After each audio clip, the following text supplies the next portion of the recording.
అరే! నేను చేస్తే కూడా ఇంత బావుంటాయని నాకు కూడా ఇప్పుడే అర్థమైంది. ఇదైతే పికిల్స్ పట్టడం నేను ఇదే ఫస్ట్ టైము. నేను ఇలా ఎగ్ పికిల్ పడుతున్నాను.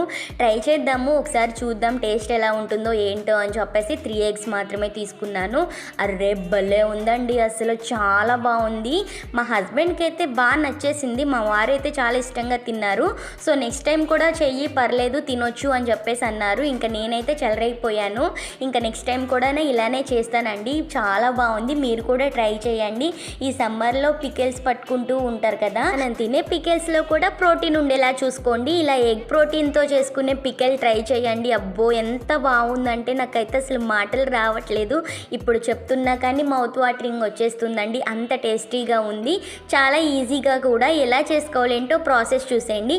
నేనైతే 3 ఎగ్స్ తీసుకొని దాంట్లో గిలక్ కొట్టేసుకున్నాను. ఇలా మొత్తం కూడా స్మాష్ చేసేసుకొని అలాగే ఒక చిన్న బౌల్ తీసుకొని కారం, సాల్ట్ ఇవి కూడా పసుపు వేసేసుకొని దానిలో మిక్స్ చేసేసి బాయిల్ చేసుకున్న ఎగ్ని చిన్న చిన్న క్యూబ్స్ లాగా కట్ చేసుకొని కళాయి పెట్టుకొని ఆయిల్ ఎక్కువ వేసుకొని దాంట్లోని ఇవన్నీ కూడా ఫ్రై చేసుకోవాలి.